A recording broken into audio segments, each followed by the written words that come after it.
देखो अभी एक्सरसाइज 2.3 हम कर रहे हैं और सबसे पहले नंबर पे आपको क्या करना होगा, क्वेश्चन समझना होगा। क्वेश्चन समझ आ गया ना, तो आधा आंसर तो यहीं से सॉल्व हो जाएगा। क्वेश्चन क्या कह रहा है, differentiate with respect to x.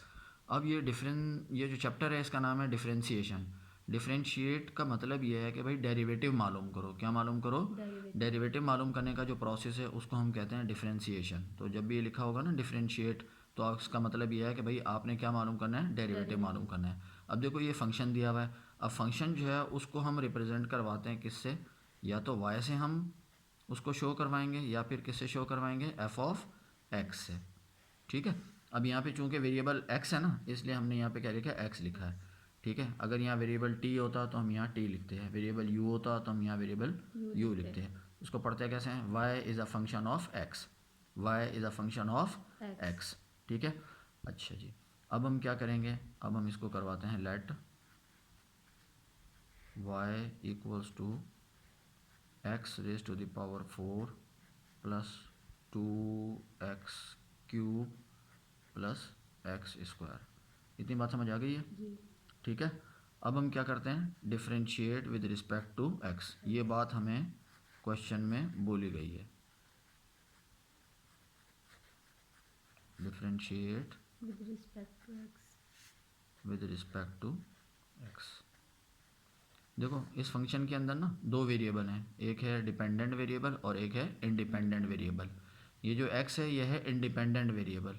इसमें हम अपनी मर्ज़ी की कोई सी भी वैल्यू जो है वो क्या करवा सकते हैं, पुट करवा सकते हैं। ठीक है। जो वैल्यूज़ हम इसके अंदर पुट करवाएंगे वो इनपुट कहलाएंगी, और वो तमाम वैल्यूज़ जो हम इनपुट के तौर पर x के अंदर पुट करवा सकते हैं उनको डोमेन कहते हैं। ठीक है। जब हम इसमें वैल्यू पुट करवाएंगे तो हमारे पास क्या आएगा, एक वैल्यू आएगी। इसको सॉल्व करने से वो वैल्यू किसकी होगी, y की। इसका मतलब y की अपनी कोई वैल्यू नहीं है, y डिपेंड कर रहा है किसके ऊपर, x की वैल्यू के ऊपर। x की जो भी वैल्यू हम इनपुट देंगे तो y की हमारे पास क्या आएगी, एक वैल्यू आएगी। तो y जो है वो डिपेंडेंट वेरिएबल है और x जो है वो इंडिपेंडेंट वेरिएबल है। तो जो हम डिफरेंशिएट करें with respect to independent variable करें, यानी विद रिस्पेक्ट टू x करें। ये बात हमको क्वेश्चन में भी बता दी गई है वैसे। ठीक है। अब डिफरेंशिएशन के लिए हम क्या करेंगे, ये y तो हमारे पास एज इट इज़ आ जाएगा। इसके साथ हम क्या लिख देंगे, d ओवर डी एक्स। क्या है, d ओवर डी एक्स।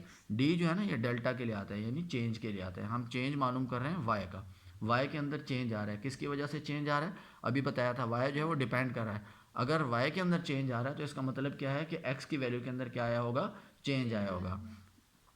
जब x की वैल्यू के अंदर चेंज आया है तो y की वैल्यू के अंदर भी क्या आया होगा, चेंज आया होगा। ठीक है ना। तो हमने यहाँ पर क्या कर दिया, d ओवर डी एक्स हमने लिख दिया।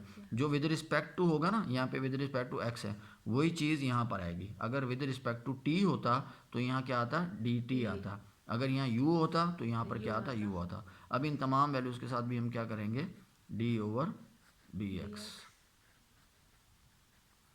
अच्छा देखो ये अब ये हमारे पास क्या आ गया, कांस्टेंट आ गया। तो डी ओवर डी एक्स हम किसके साथ लगाएंगे, वेरिएबल के साथ लगाएंगे। कांस्टेंट को बोलते हैं भाई इधर आप साइड पे हो जाओ, और हमने ये डी ओवर डी एक्स लगाना है किसके साथ, वेरिएबल के साथ। यहाँ पर भी क्या आ जाएगा, D over D x x square. ठीक है। अब हमने क्या करना है, अब हमने इसको अप्लाई करना है, यानी डी ओवर डी एक्स को इसके ऊपर अप्लाई करना है। ठीक है। तो कुछ भी नहीं करना, हमने पावर रूल लगाना है। क्या करना है, पावर रूल। पावर रूल का ताल्लुक पावर से है। देखो ये बेस है और ये पावर है, ये बेस है और ये क्या है, पावर है। तो पावर रूल कहता है भाई पावर पहले, बोलो मेरे साथ, पावर पहले, और पावर में से हमेशा क्या करेंगे, -1 करवाएंगे। हमेशा क्या करवाएंगे, 1 माइनस करेंगे। और ये जो बेस है, बेस का हम लेंगे फर्दर डेरिवेटिव। डेरिवेटिव का सिंबल अभी आपको बताया था, डी ओवर डी एक्स, और ये आ गई हमारी बेस। दोबारा देखो, पावर पहले, पावर पहले, पावर में से 1 माइनस, और बेस का फर्दर डेरिवेटिव। अब आगे देखो, 2 तो आ गया एज इट इज़। अब यहाँ पर पावर क्या है, 3। तो पावर पहले, पावर में से 1 माइनस, और बेस का फर्दर डेरिवेटिव। फिर इसी तरीके से यहाँ पर पावर पहले, पावर में से 1 माइनस, बेस का फर्दर डेरिवेटिव। ठीक है भाई। चलो अब इसको सॉल्व कर लो। ये स्टेप था इंपॉर्टेंट, ये समझ आ गया तो समझो चैप्टर 2 खत्म हो गया आपका। आगे जितने भी क्वेश्चन आएंगे उसमें यही चीज़ जो है वो बहुत इंपॉर्टेंट है, पावर रूल।